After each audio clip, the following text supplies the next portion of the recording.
So I want to start off today with a lecture on the fundamentals of the analysis of neuronal oscillations. I'm not going to do a lengthy introduction on why oscillations are relevant. This afternoon in the keynote from Ali, we will have he will show examples where investigating oscillations really makes sense to understand brain function. I want to focus on the methodological aspect of oscillations. Yesterday in the introduction, in the general introduction, I already explained that we on the one hand we use the temporal aspects of the data, and on the other hand we use the spatial aspects of the data, and this is the part that we're going to focus on this morning.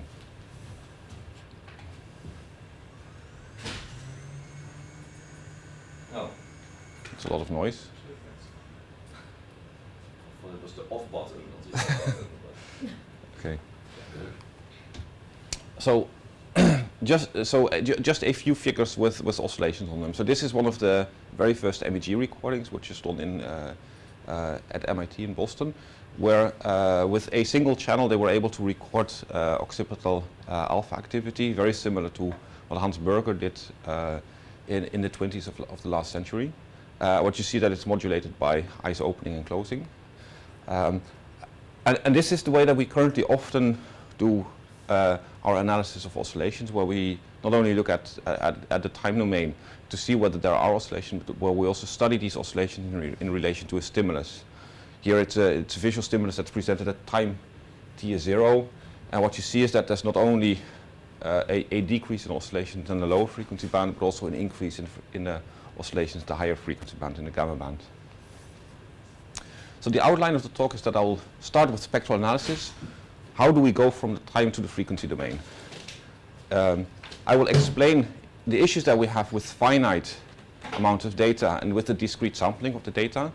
And I will spend a considerable amount of time explaining spectral leakage, because that's a very important concept. And then in the last part of the talk, I will explain time frequency analysis. So let's first start with the background note on oscillation. So this is an oscillatory signal, and it has a number of features that you should be aware of. It has a period, so a period in which it repeats itself. It has an amplitude, and it has a phase. And the phase is a bit difficult to plot because the phase is limited between, in this case, minus 180 degrees and plus 180 degrees. So every time that a cycle completes, the phase is reset. Basically, it wraps around. So it basically jumps from here to here, and then it increases again. So phase is a circular measure. Spectral analysis consists of deconstructing a time domain signal in its constituent oscillatory components. And we usually do spectral analysis using Fourier analysis. And in Fourier analysis, what we do is we say, well, these oscillatory components, they're simple oscillatory functions. There are sines and cosines. So this is a cosine, a sine. And what we do is if we have a signal, a time domain signal, we deconstruct it into its oscillatory components. So let me pull this apart. So what you see is that if I take three different oscillations with a different amplitude and with a different frequency, and if I add these together, I can basically construct this signal. So that means that any signal can be reconstructed using oscillatory components, using sines and cosines. But what we do is we usually consider these sines and cosines in the in the frequency domain. So what I'm plotting here is along the horizontal axis I plot frequency, along the vertical axis I plot the amplitude or the power of each of the components. And what you see is that there's three components in there. The first one with a large amplitude, the second one with a very small, and the third one with the intermediate amplitude. So the power spectrum is usually the method with which we investigate, or with which we explore the content of such a signal. Because there's one feature is missing in the power spectrum, that's the phase. And often we don't look at the phase, but in some cases we will actually look at the phase, especially if we start doing connectivity analysis, then the phase becomes very important. So we deconstruct the time domain series in its oscillatory components using simple oscillatory functions, and we express the signal as a function of frequency rather than of time. And the concept by which we do that is very similar to linear regression using oscillatory basis functions. And I think that is a method, a technique that many more of you might be familiar with. So rather than explaining Fourier analysis in its mathematical terms, what I'm going to explain is linear regression. So what we have is we have a regression model, and this is very similar to how fMRI people think about general linear regression. So we have data, y, which is composed from a set of regressors times for each regressor a weight. So x is a set of basis functions, and the set of basis functions that we're using in Fourier analysis is basically a set of sines and cosines. The beta that I'm plotting here, that I'm showing here, is basically it's the goodness of fit of each of the regressors with the data.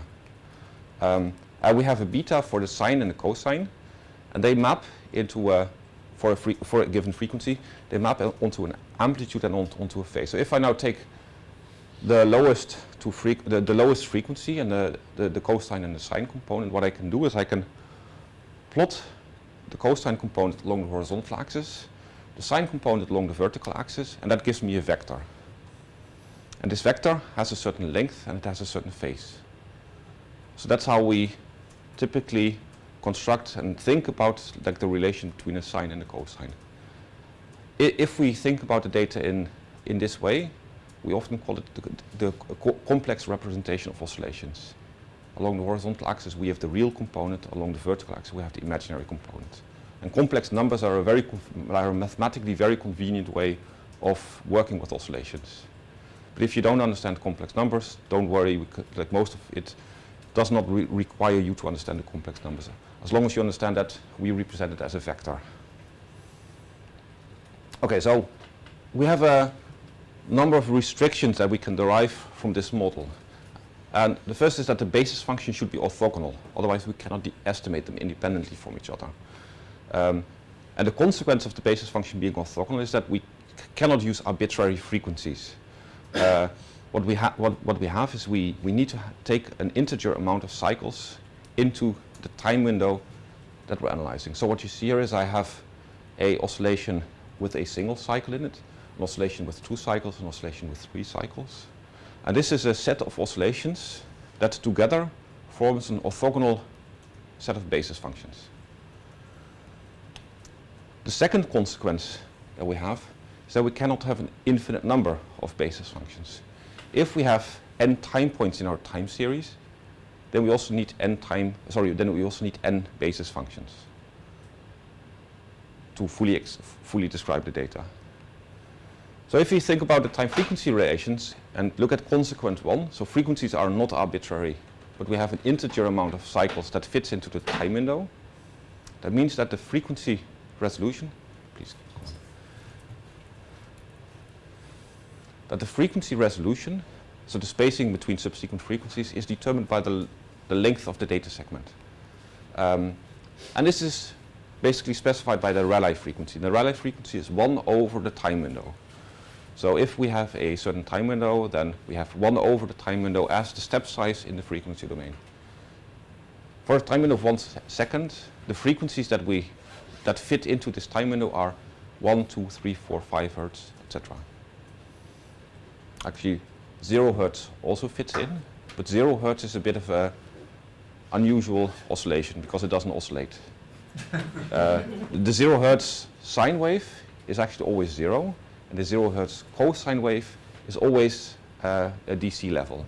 So what we do is we still call it an oscillation, but it's an oscillation that explains the offset of the signal relative to the baseline. If we now take a time window of 0.2 seconds, what we have is we get a frequency resolution of 1 divided by 0.2, 5 hertz, which means that we have this list of frequencies that fits into the time window and this list of frequencies that we need to build this set of basis functions. The second consequence that we saw is that if we have n time points in our time window, then we also need n basis functions. And this puts a restriction on the upper frequency. So if we have n basis functions, well, every frequency needs a sine and a cosine, and that means that we can fit n divided by 2 frequencies to a specific amount of data points. And that also means that the highest frequency that we can resolve depends on the sampling frequency f, and we call it the Nyquist frequency. And the highest frequency that we can estimate is f divided by 2. So if we're sampling data with a sampling rate of 1000 Hertz, then the highest frequency that we can theoretically estimate is 500 Hertz. Often we will have to use a anti-aliasing filter to avoid artifacts in the higher frequencies. So in practice, the highest frequency at which we can reliably estimate the data is lower than this, but this is the theoretical limit. So with a sampling frequency of 1000 Hertz and a time window of 1 second, we have these frequencies that we can estimate. Frequencies that are spaced 1 Hertz apart and up to 500 Hertz. Is everybody with you on this one? This is really important, because this is really relates to how you design your experiment, how you determine the length of the time window in which you try to get the brain to do something stationary, and it depends on how you have configured your amplifier, and these two features together determine how you can analyze your data. And of course, if we take a different sampling frequency and a different time window, we're going to get a different set of frequencies.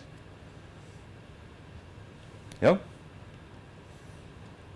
Okay, so spectral analysis basically consists of deconstructing the time domain signal into its components using oscillatory functions. We express the signals as a function of frequency rather than time. And I've shown you that we can conceptually think of this as linear regression using this sines and cosines as the basis functions. Each oscillatory component has an amplitude and a phase, and we have to be aware that we have a discrete, like in subsequent samples, and a finite, which means that in a limited time window, sampling that constrains the frequency axis that we can estimate. Okay, this is a picture of a castle that's close by Glasgow, where a colleague of ours in NatMEG and Matthijs Hoffelen has been working for a long time, and he came up with this idea of explaining the consequence of this discrete and finite sampling. So what we want to do is we want to estimate reality. What we have is only a limited time available. So what we're actually doing is we're looking at the data through a time restricted window. And given this time restricted window, we're trying to estimate the full landscape that is available. And on top of that, looking at the data through this window means that implicitly that the piece of data that we're analyzing is tapered with a boxcar. And I'll explain the boxcar a little bit later. On top of that, we also have that the data is discretely sampled. So rather than being able to look at the reality, we'll look at this representation of reality. And that's what we're going to use to estimate the parameters of the underlying reality. So this is the data that we have. And the consequence of this representation of the underlying reality is that the true oscillations in the data at frequencies that are not sampled with the Fourier transform, they spread their energy to all the frequencies that are sampled with the Fourier transform. Like the castle in this photo did not care about us taking a specific window. It extends here as well.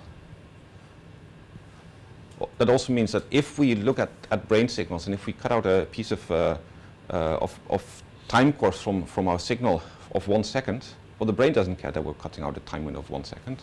The brain will just happily oscillate along.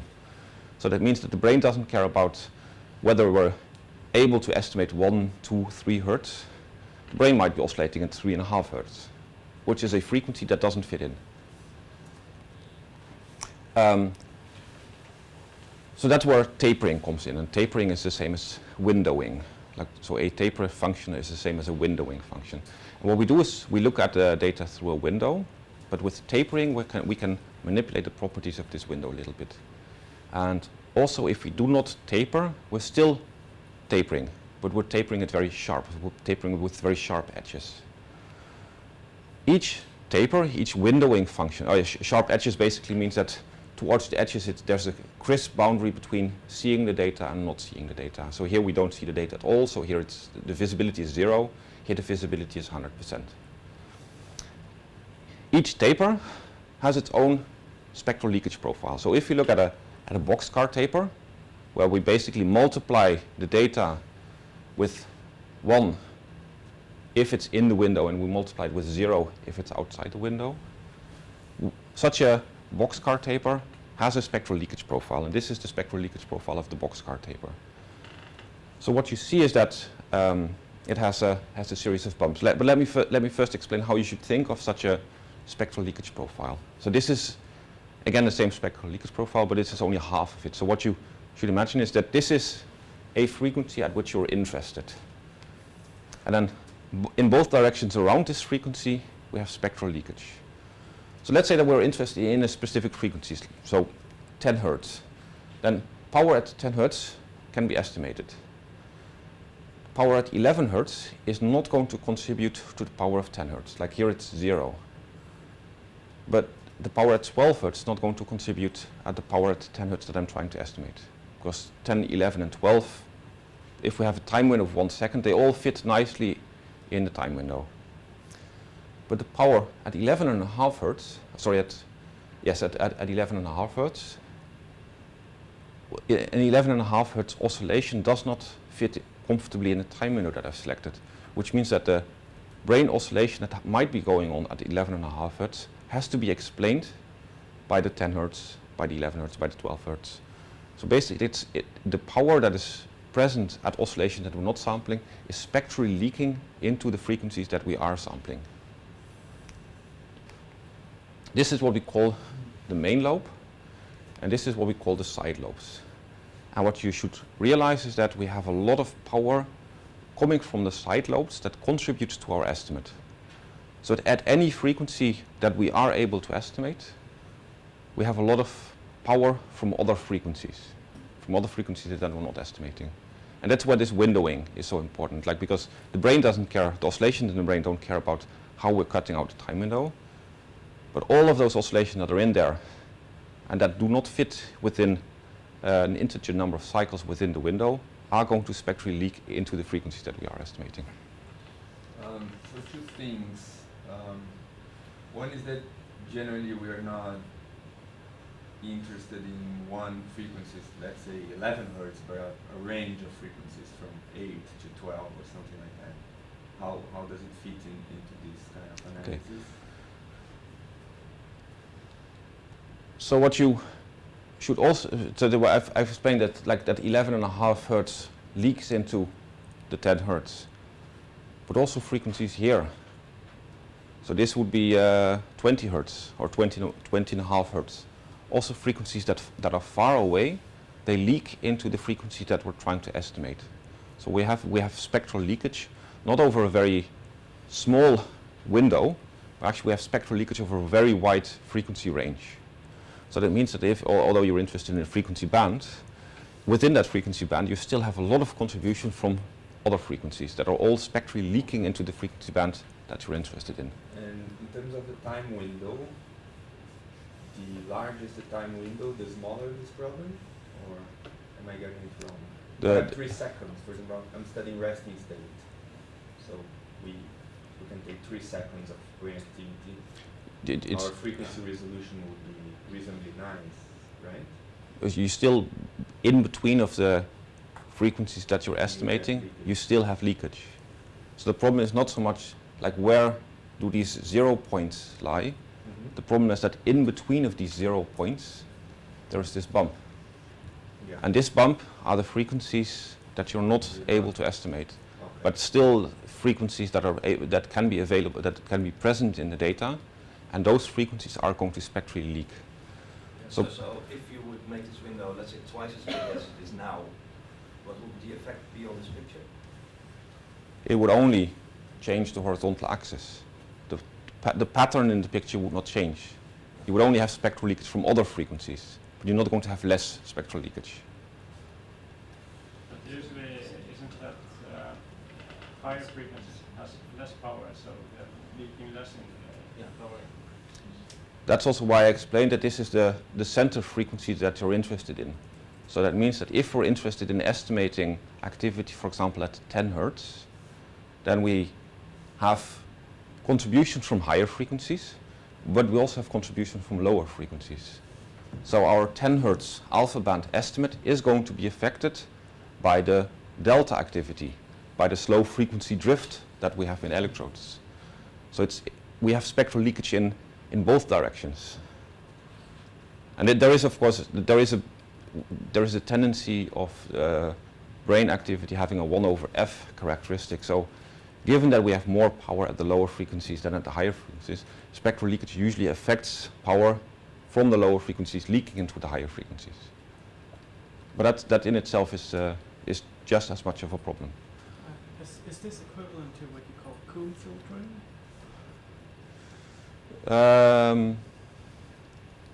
Not really. It's a bit similar. Like with a comb filter, we try to set up a set of filters where each filter is trying to capture one frequency in the data, but filters cannot be extremely sharp. Using Fourier analysis, we try to make filters that are as sharp as we can make filters. But in reality, a comb filter, you're always using filters that are not extremely sharp, which also means that you have spectral leakage there. But this is a log scale, so the situation is actually not as bad. The principle is the same. But we also have a 1/f characteristic, which means that there's a lot of power at the low frequencies. And that is why the situation is actually quite bad. Sorry. Sorry, I have to ask again about where it dips down. Mm-hmm. It means those frequencies, what happens to them?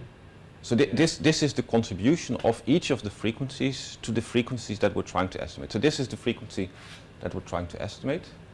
It's dipping down means that at this frequency, a signal that is present in the data at this frequency does not contribute to this estimate.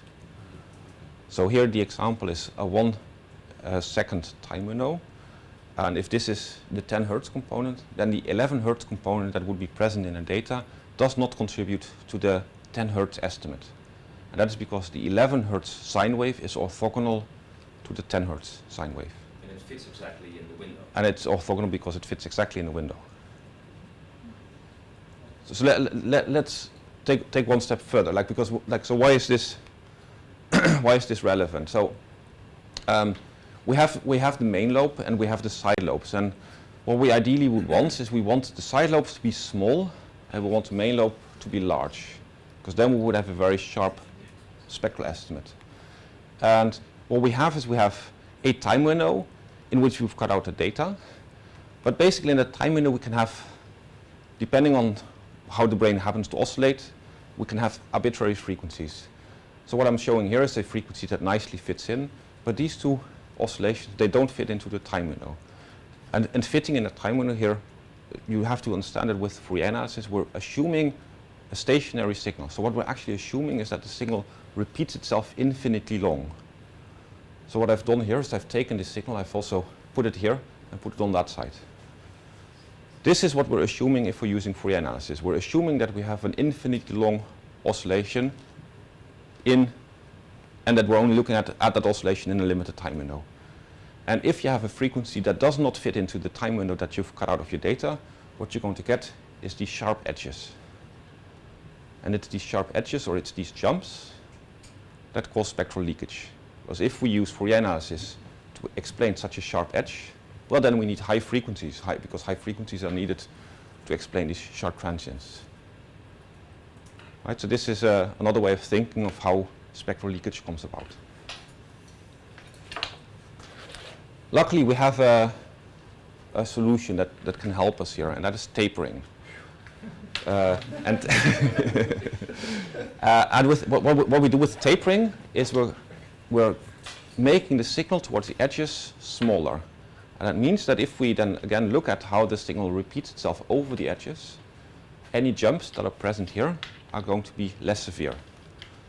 So using tapering, we can make the effects of a signal component not fitting in, we can make it less severe. But tapering also comes at a cost. So again, if we look at the spectral leakage profile, and so every type of taper has a specific spectral leakage profile, what we can do is we can, rather than taking a boxcar taper, we can, for example, take a Gaussian taper. And so the Gaussian basically has infinitely long tails. What I have to do here is I have to cut it off at some point, because otherwise I don't have a limited time window. And again, I can compute the spectral leakage profile of the Gaussian taper. And this is how it looks. So what you see is that it has a main lobe that is larger, but also that is wider. But it has side lobes that are considerably smaller. So the consequence is that frequencies that are far away from the frequency that I'm interested in estimating will have a much smaller contribution to the estimate. And that's nice, because that means that the low frequency noise, or for example line noise contributions or EMG activity, is not going to affect the oscillatory components that we're trying to estimate. So we have multiple types of tapers. This is a Gaussian taper. This is a Hanning taper. It's basically it has slightly smoother transitions here at the edges, and this is the spectral leakage profile of the Hanning taper. So the Hanning taper over here is slightly worse than the Gaussian taper, but over here it's better because it's not so wide. So basically, by choosing a taper, we can influence the trade-off between how low the side lobes are, what the contribution of the side lobes is, versus how broad the main lobe is. So by designing our tapers in a particular way, we can try to optimize the characteristics of our spectral leakage profile. Questions? If you could theoretically have the infinite tails there, what would happen to the side lobes? They would not really change. So the shape of the side. So in practice, we have to cut off the tails because we have a limited time window. Theoretically, the spectral leakage profile would be more or less the same. So it's not that the Gaussian tapering function that you can reduce the side lobes by taking a long window. How do you choose a window function? Well, a lot of windowing functions have been proposed by mathematicians that have been working on signal processing. Quite a few of them have eventually gotten the name of the person that invented it. So Hanning is actually the name of the person that came up with the Hanning window. And then there's the Hamming. There's the Hamming. There's a Kaiser window. There's a whole bunch of windowing functions, and I don't know when people actually investigated these things. I think it's must have been more than 100 years ago, like mathematical properties of these tapering functions. But a lot of these tapering functions have been investigated over the years. And at a certain point, it became clear to us, experimental neuroscientists, that these tapering functions, that they actually are useful as a concept of thinking about spectral leakage, because they help us to understand what we have as in terms of spectral smoothing or spectral leakage. The available tapering function, which is the best one to suppress the side lobes, interference into Sorry, can you say that again? No, the existing tapering function, which is the best one to suppress the side lobe interference into I don't think that there's a single best one. It depends on the data. For example, if you know that your data does not have any low frequency artifacts, then you don't have to be worried so much about having side lobes that are higher here. You might actually be more worried about the width of the main lobe, because it's the main lobe that determines whether you can differentiate between alpha band activity and theta band activity, which are quite close to each other along the frequency axis. So I wouldn't say that there's one perfect tapering function. One that we happen to use a lot in FieldTrip is the Hanning window, because it has a nice balance and seems to be working quite well with the types of data that we have. But let me explain actually why we can move on and not really take a single tapering function. And that's multi-tapers. So we know that every tapering function has a spectral leakage profile, and given this knowledge, we can actually exploit the spectral leakage profile. So what we do with multi-tapering is that we make use of more than one taper and we combine the properties of the different tapers. What we use it for is for smoothing in the frequency domain. But instead of smoothing, you can also say we're using controlled leakage. Controlled leakage, a spectral leakage, that sounds as something as a negative or an undesirable characteristic. Smoothing makes it sound as a positive and desirable characteristic. So the idea is that, well, here I've taken a piece of simulated data. So I've taken random Gaussian noise and I've passed it through a bandpass filter. And the bandpass filter was from 60 to 90 hertz. And if I take this data window and if I compute the power spectrum, then this is how the power spectrum looks like. Of course, it's a single observation of a piece of data. So what I'm going to get is it's going to look relatively noisy.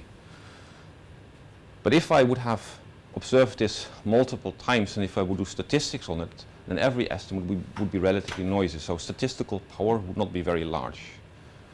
If we now use multiple tapers, so this is with a single Hanning window, but if we use multiple tapers, some tapers with a narrow main lobe and larger side lobes and some tapers with a broad main lobe and smaller side lobes, we can make the signal spectrally smooth. So what you see here is the consequence of using multiple tapers. So going from 7 tapers to 19 tapers to 39 tapers, what you see is that we're basically getting a smoother representation of the data in the frequency domain.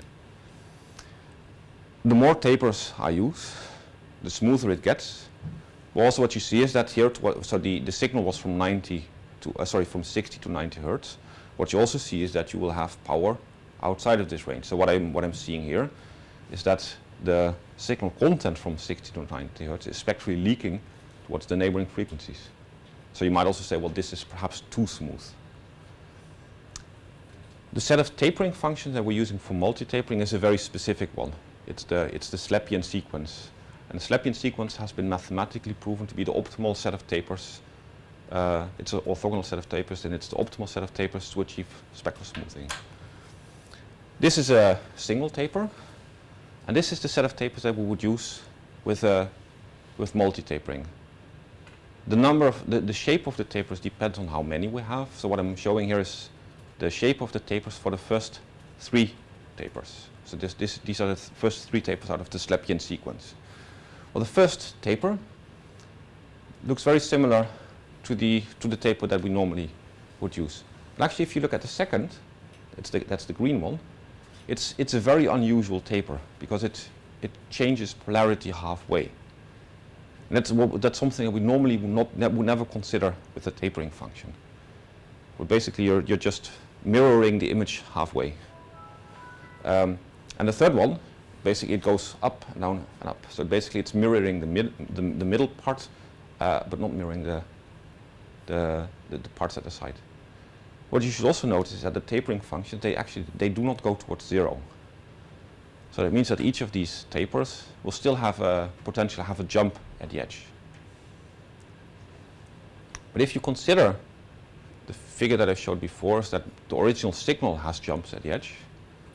Well, if we have a jump at the edge, where it jumps from positive to negative, and if we multiply that data with the second taper, so with the green one, then suddenly the jump disappears because I'm mirroring half of the data. So what I'm actually doing is by mirroring the data back and forth, I'm reducing the size of the jumps at the edges. And the consequence of, so that is shown here. So here I'm multiplying a sine wave, like a high frequency sine wave with these tapering functions. And what happens is that here at the edges, so here we have a nice smooth transition, but here actually I have a jump. I'm getting a small jump. Here I don't have the jump, like here it's going upwards and there it's going downwards. What I've done here is I've taken a frequency that nicely fits into the time window. So I think this is a 40 hertz sine wave that I'm multiplying here with the tapering functions. So for such a sine wave, multi-tapering wouldn't really be necessary because it fits nicely in the time window. But if I just look at such a very sharp frequency in the frequency domain, this is the power spectra that I get. So if I use the first taper out of the Slepian sequence, I'm estimating a peak at 40, or actually it's at 41 hertz. If I take the second taper out of the Slepian sequence, what I'm getting is I don't get any power at the 41 hertz. What I do get is I get power at 40 and 42 hertz. So the power that I'm estimating from the tapered signal is at 40 and at 42 hertz. And for the third taper, this is the power spectrum that I'm getting. And the idea is that we use multiple tapers and we combine the properties. So what we do is we average these. And the result of averaging them is that what we get is a spectral leakage profile that is flat at the edges and is basically more like a box in the middle. So the spectral leakage profile of multi-tapers tries to suppress the side lobes and tries to make the main lobe look relatively square. So it's a smoothing function that we apply to the frequency domain. So multi-tapers are used for reliable estimation of high frequencies, because using spectral smoothing, of course, implies that we have the frequencies that we're interested in sufficiently far apart from each other. So if you want to distinguish alpha band activity from theta band activity, well, smoothing is not going to help to distinguish those because they're already very close to each other anyway. But if you try to get a reliable estimate of beta band activity or of gamma band activity, then spectral smoothing is very useful, because those are sufficiently far apart from each other. So that's why we can use smoothing to get a much more reliable, thereby also much more statistically sensitive estimate of power. For instance, also as an example, if you would be measuring gamma over subjects or over trials, then it might be very noisy within each trial, but it will always be within this frequency range. So by smoothing it, you are also better able to average over trials and better able to average over subjects.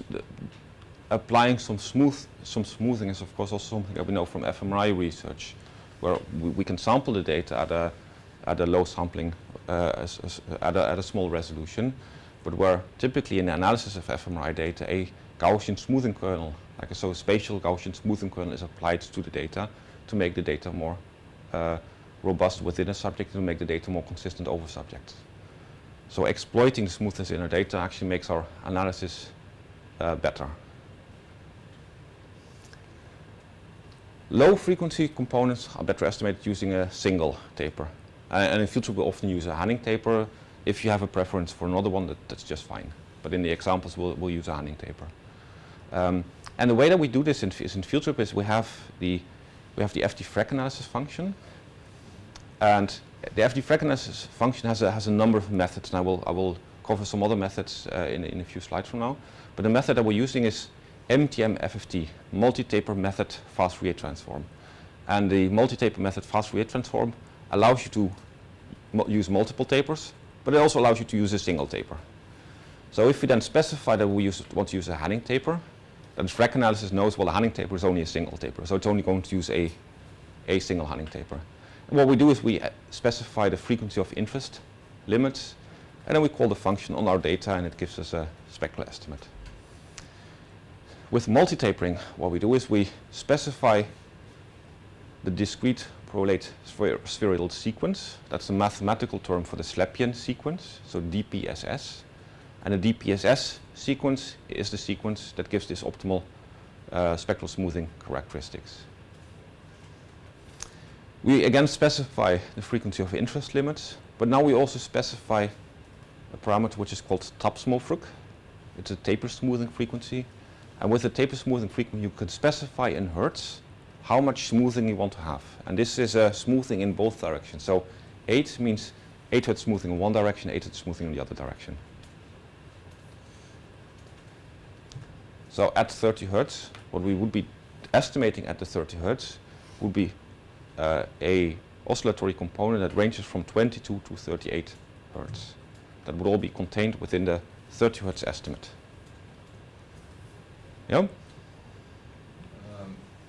Can you please repeat? So if you're estimating 30, you're going from 22 to 38, is that right? Yes. So, yeah. This is a plus-minus value. Minus in each frequency you're estimating. For each frequency that we're estimating, we have from that frequency -8 to that frequency +8, where we can estimate. And how do you get to the 8 or 6 or 10? I'll return to that later. Okay. And the P in the PSS stands for what?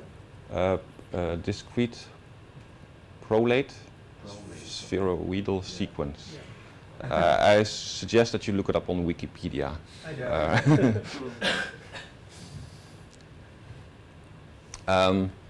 The DPSS sequence is actually, mathematically it's very difficult to compute sequence of tapers. So FieldTrip does not have its own implementation. We're using implementation from the signal processing toolbox. For people that do not have a license of the signal processing toolbox in MATLAB, there is an alternative sequence of tapers which is not as optimal, but which gets relatively close, that you can use here as well for multi-tapering. So to summarize the lecture so far, what I've explained is spectral analysis, where we decompose the signal into its constituent oscillatory components. And if we do this, we focus on stationary power. So the whole assumption is that within the time window, but actually over the whole time range, we have a stationary signal, and that's why we're using sine and cosine, which are stationary signals. And I've explained to you what the effect is of a boxcar taper, of a boxcar windowing function, which means no windowing function, a Hanning and a Gaussian tapering function. And I've explained to you how multi-tapering works, where we are explicitly controlling the amount of spectral leakage or the amount of spectral smoothing.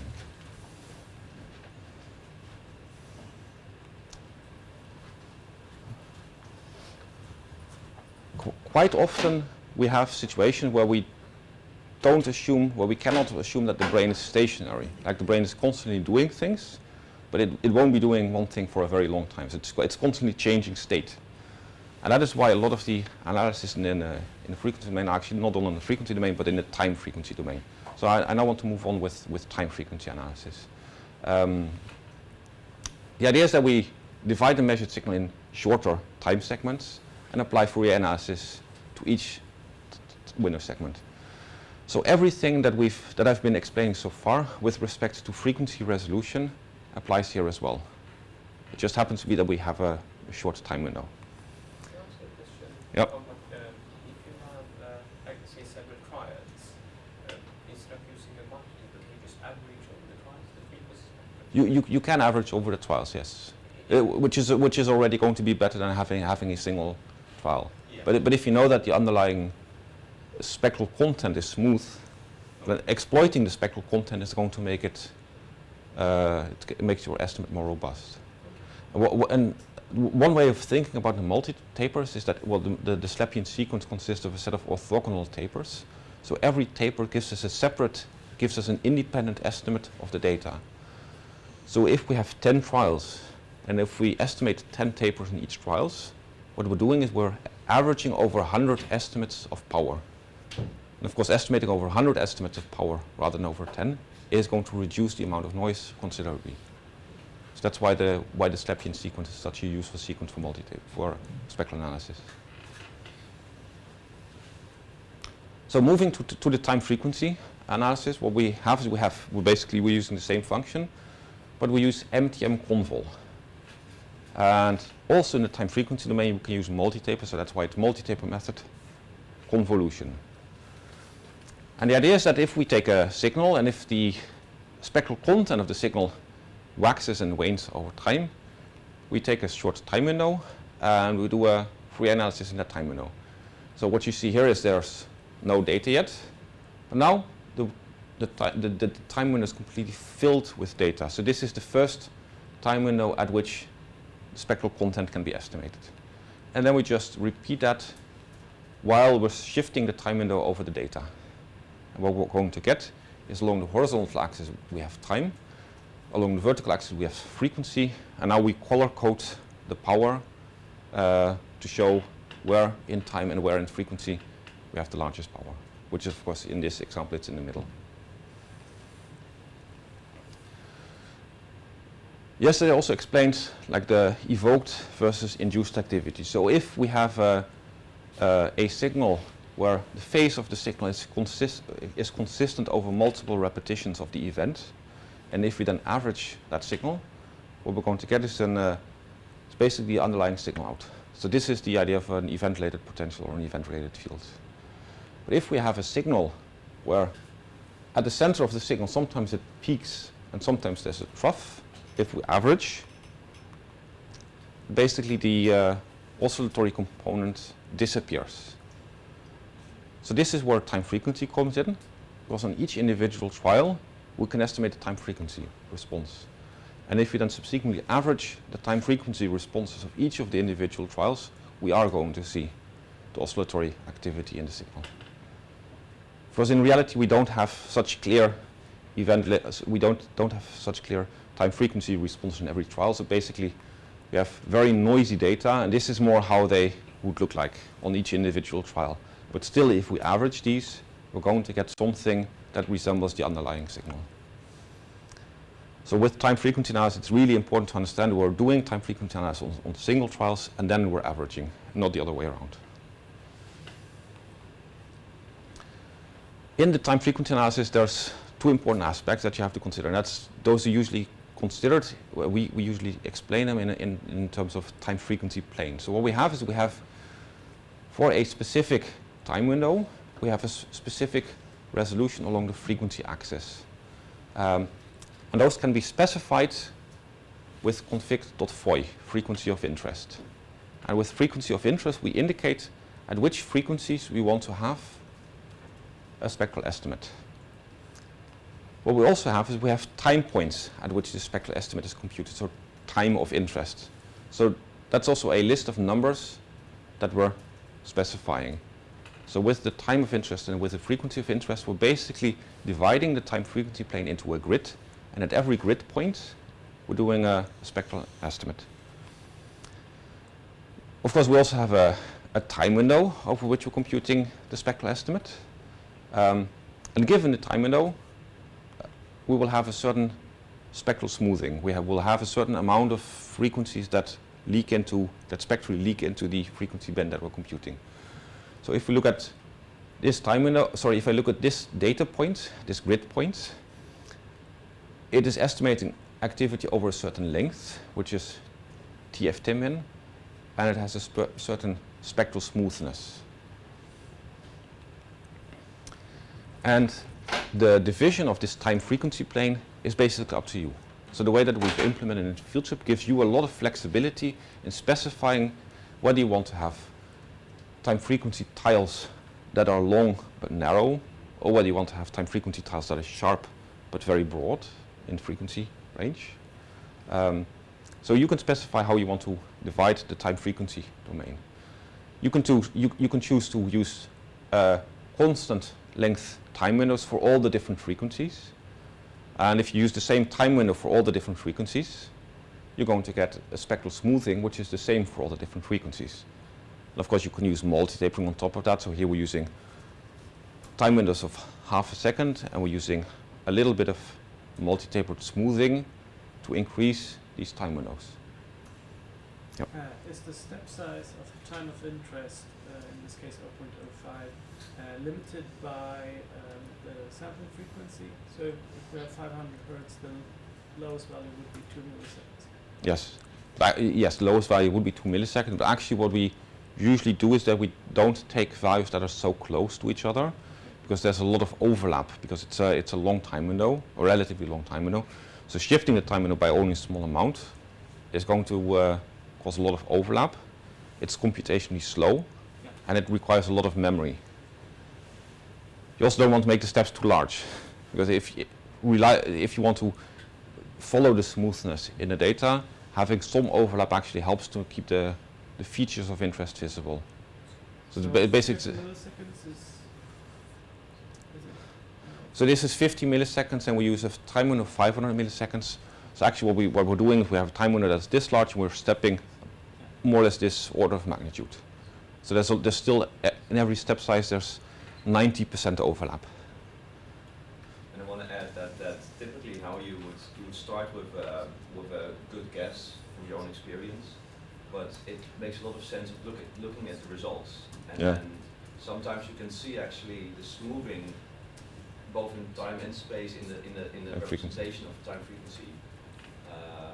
So you can adjust it a little bit to hone into the data that you'll sort of interactively sort of like deal with.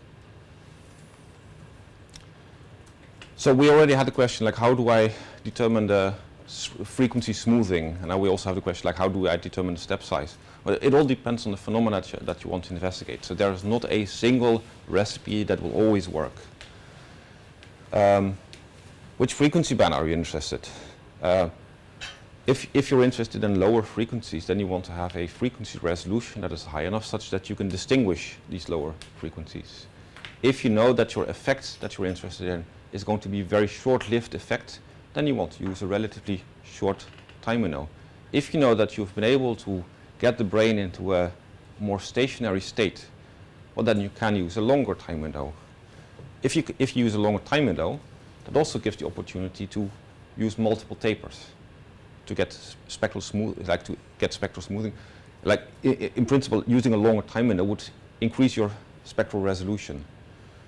So, for example, for gamma band activity, if I use a very long time window, I'll have a very sharp estimate of my gamma band frequencies. I can estimate 40 Hertz, 41 Hertz, 42 Hertz, 43 Hertz, but that's not what I'm interested in, because the gamma band activity is relatively broadband and relatively smooth activity. So that means that I can use multiple tapers to make my estimate of the gamma band activity more robust. So there's not a single best way of configuring the tapering, because it depends on the data. And of course, like which time scale is the brain stationary? If you have an experiment where you have flashing stimuli, then the brain makes much more rapid switches than if you have an experiment in which the subject was instructed to memorize a certain item that was just presented. An important feature in time frequency analysis is the time versus frequency resolution. So that is something that you have to be aware of. So this is again a simulated signal where the signal that I put in is it's a 60 Hertz, and I just made it smaller towards the edges.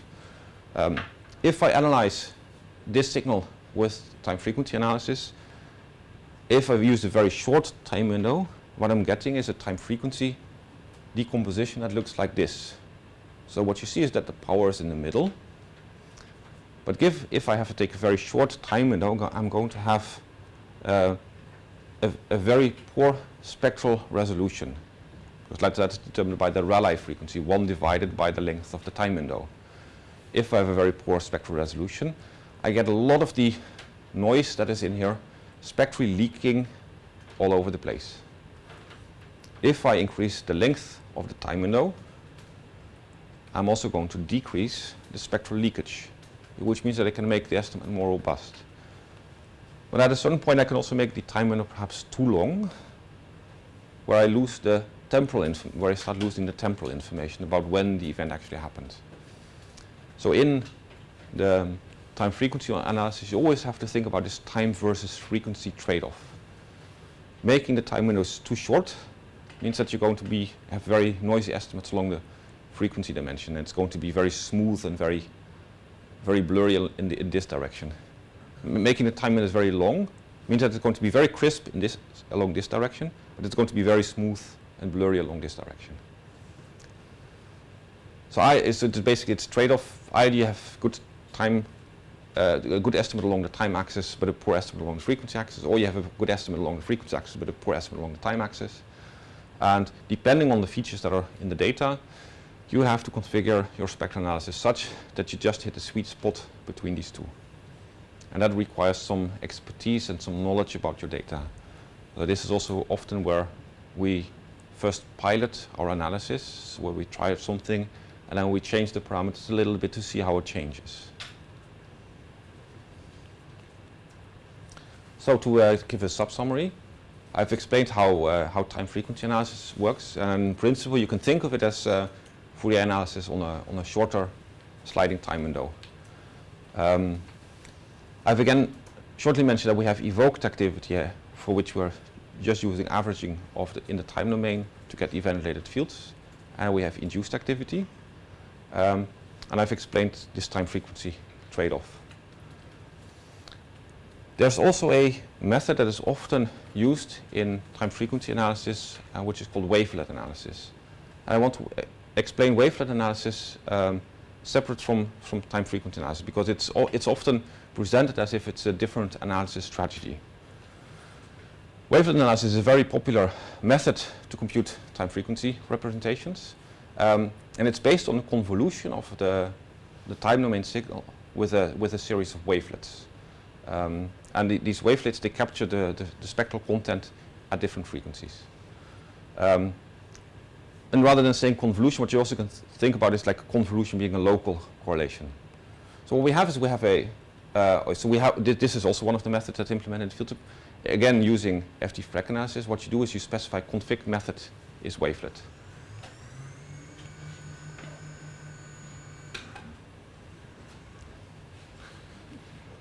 So the idea with wavelets is that we, rather than applying the taper to the data, we apply the taper to the sine and the cosines. So we have a taper, we have a sine and a cosine wave, and we multiply the taper with the taper of the windowing function with a sine and a cosine to get two wavelets. This is a sine wavelet, this is the cosine wavelet, and they always go in pairs.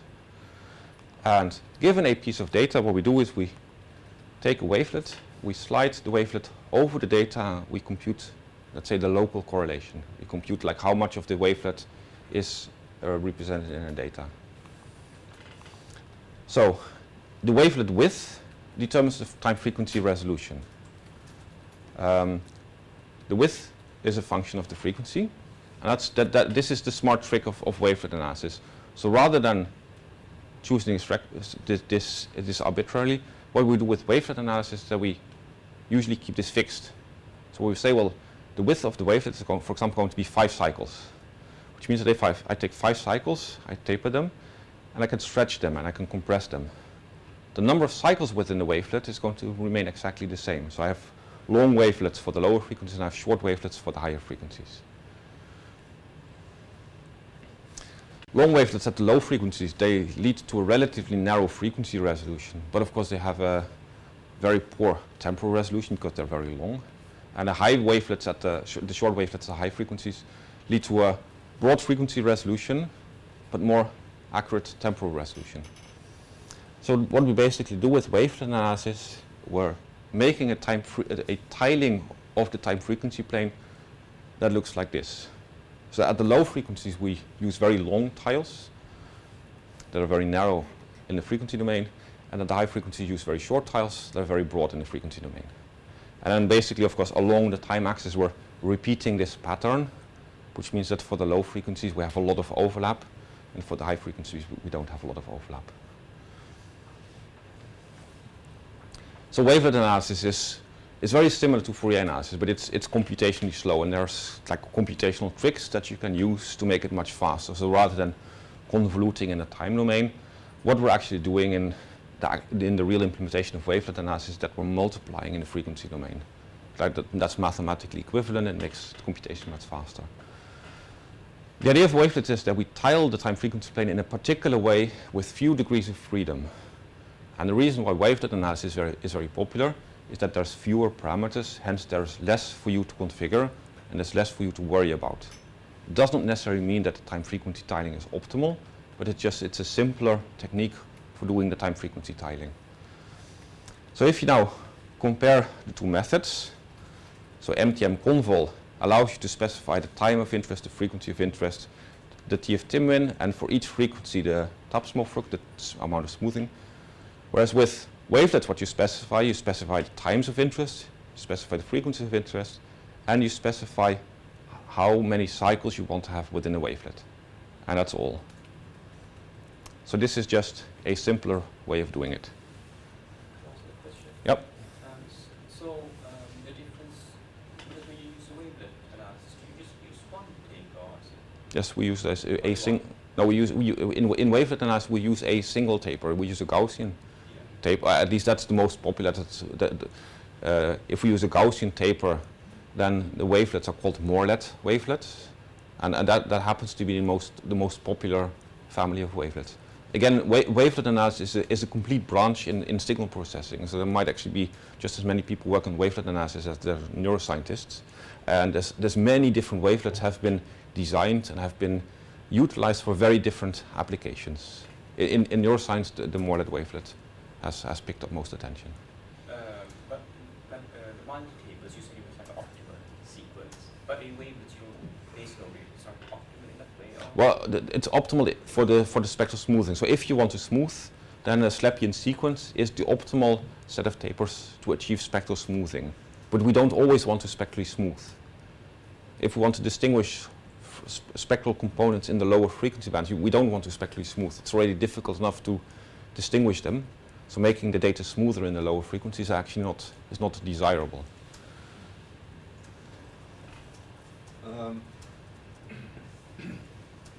Although we want to be as precise in the estimate as possible, if we are statistically comparing later two situations, if we use the same method, the problem would be less, right? Because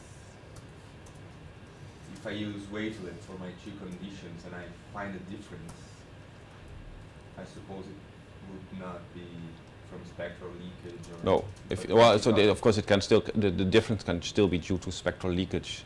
So you might have a difference in electrode drift in your two patient population or in your healthy subject population where you could spend more time in correctly applying the electrodes.